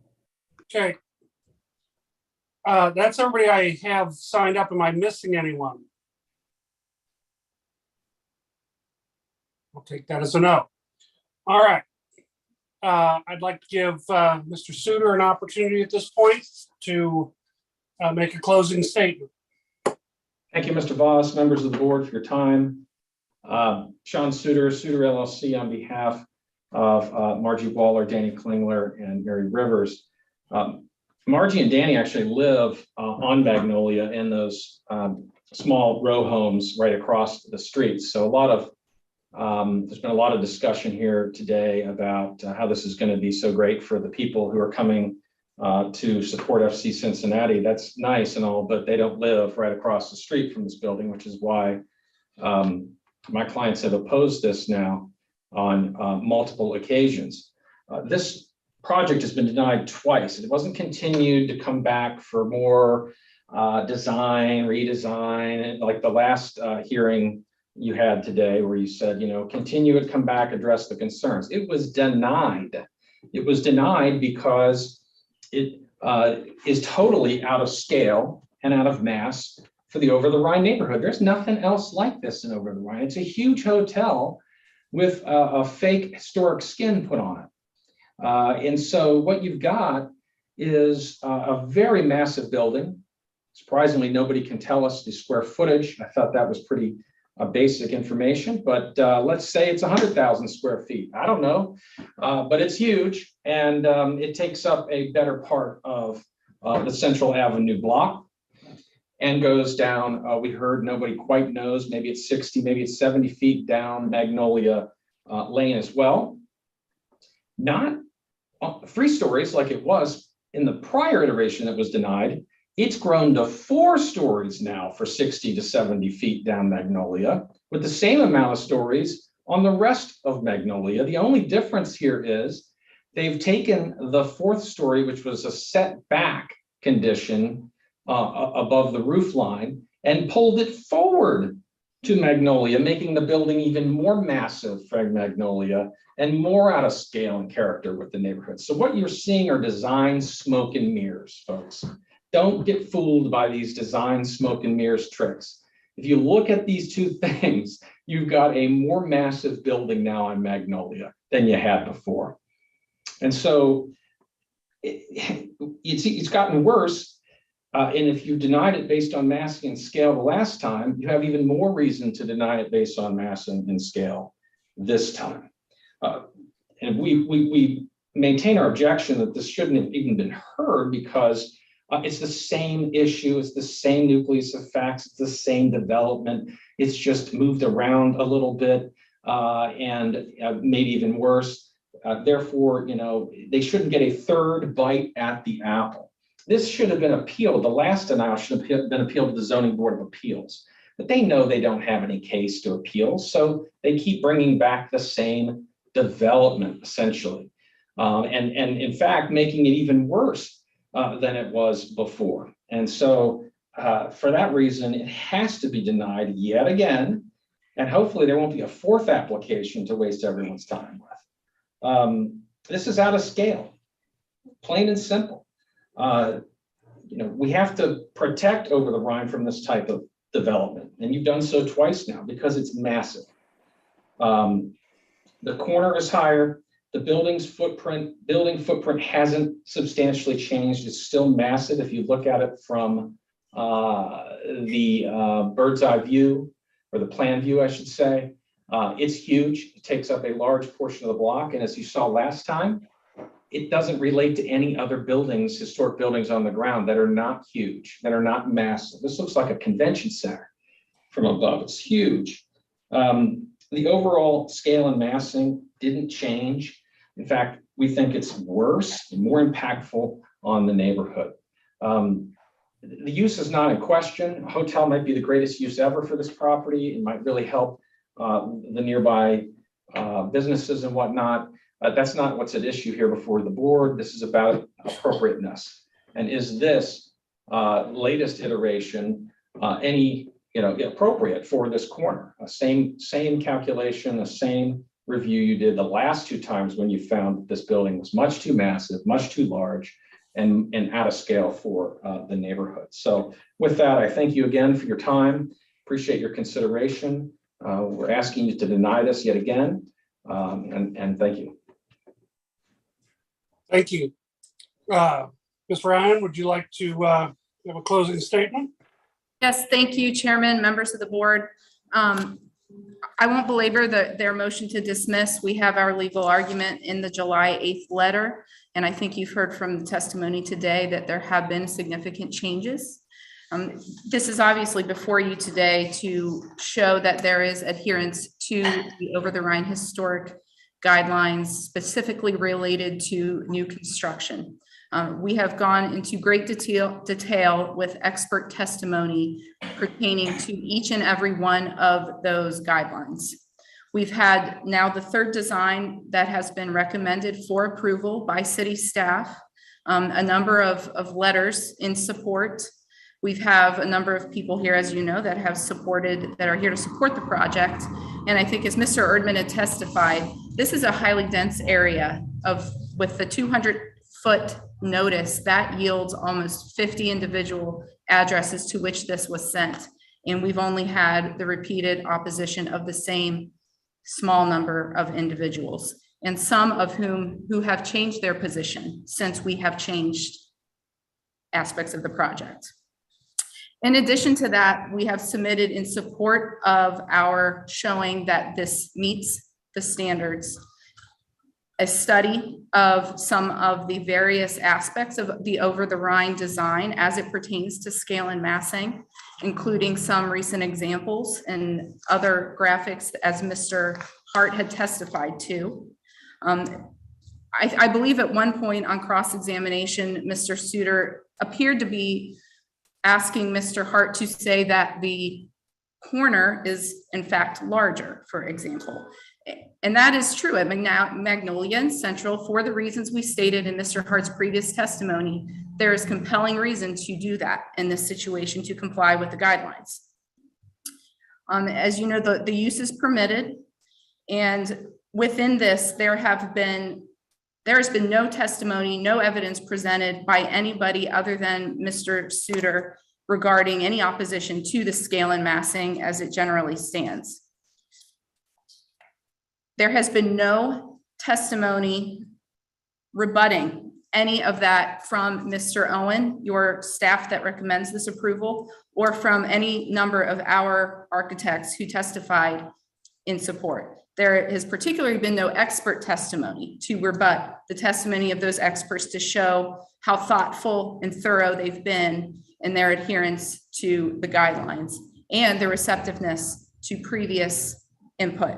I think it's compelling. You'll see in the record, we've provided the history. I hated to do this with so many documents, but this is a significant change. I believe that the few that have opposed it have engaged in a little bit of goalpost moving, as Mr. Hassey had testified to.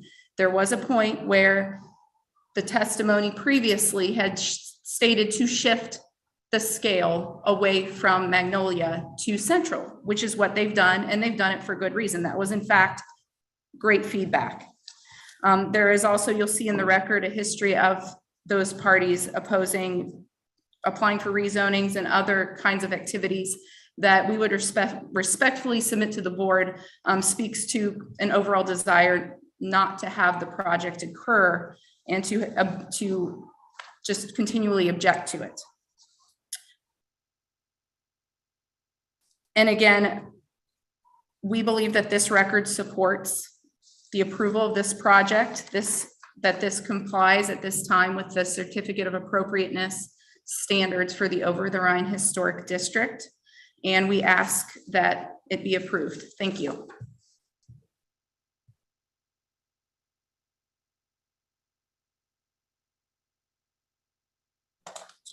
Mr. Chair, I believe you're still on mute. All right. No, I had such wise words there. I'd like to take this opportunity to give the board members an opportunity to ask questions if they have them.